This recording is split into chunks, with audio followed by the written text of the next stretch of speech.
La petite main du mort.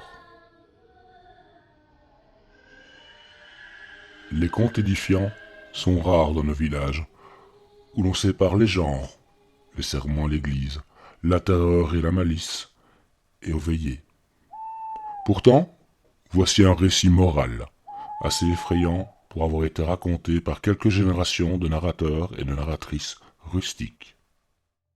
Une pauvre femme avait perdu son mari et vivait seule au monde avec son unique seul enfant, un gamin de 3 ans. Avec ses cheveux blonds, ses joues bien rouges, ses yeux bleus, il était sa seule consolation. Elle l'idolâtrait, lui passant tous ses caprices. Il pouvait désobéir, mentir, jamais elle ne le punissait. Avec son visage d'ange, c'était devenu un petit démon, capricieux qui criait et trépignait si sa mère ne faisait pas à l'instant ses 36 000 volontés. Un jour pourtant, elle lui avait refusé une friandise. Fâché, il l'avait frappée. Faible comme d'habitude, elle ne lui en fit aucun reproche. Quelques jours plus tard, sans cause apparente, l'enfant tomba malade. Après 1 semaine, il était mort, au grand désespoir de la malheureuse. Chaque jour, elle alla au cimetière, prier sur la tombe toute fraîche. L'enterrement avait eu lieu un lundi. Le mardi, le mercredi et le jeudi, tout fut normal.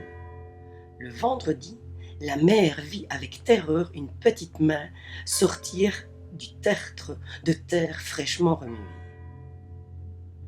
Ni les conseils d'un voisin, un vieil homme sage et bon, ni les prières du curé, un prêtre très aimé dans la paroisse, n'y firent rien. La petite main continua à sortir du sol, le doigt pointé vers le ciel. Comme le curé était là, à la demande de la pauvre veuve, revenu prier sur la petite tombe, il eut une intuition. Avant la mort de votre enfant, ne s'était-il rien passé ? Demanda-t-il. Vous savez, mon révérend, le gamin n'était pas toujours facile, c'était un orphelin. Mais y a-t-il une dispute ? Cherchez bien, madame. Il se doit y avoir eu quelque chose. En hésitant, la pauvre mère finit par répondre. Oh, c'était peu de choses. Je lui avais refusé un sucre d'orge et il m'a donné une petite tape. Il vous a frappé et l'avez-vous puni ? Pensez-vous, monsieur le curé, ce n'était presque rien. Je suis sûr que c'était cela. Frapper sa mère est une faute grave. Cela ne doit pas rester sans punition. Si vous voulez que le doigt rentre dans le sol, vous devez le frapper aussi. Il lui faut la punition qu'il n'a pas eue de son vivant.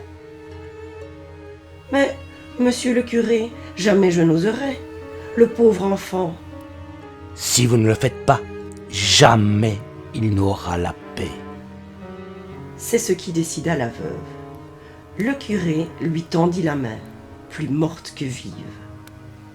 Elle donna un coup sur le doigt glacé, qui lentement se recroquevilla et rentra dans le sol.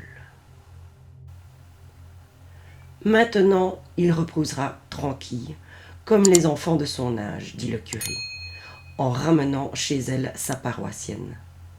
Elle vécut encore quelques années, ne passant pas un jour sans prier sur la tombe de son enfant. Pensez à la morale de cette histoire. Merci de l'avoir écoutée.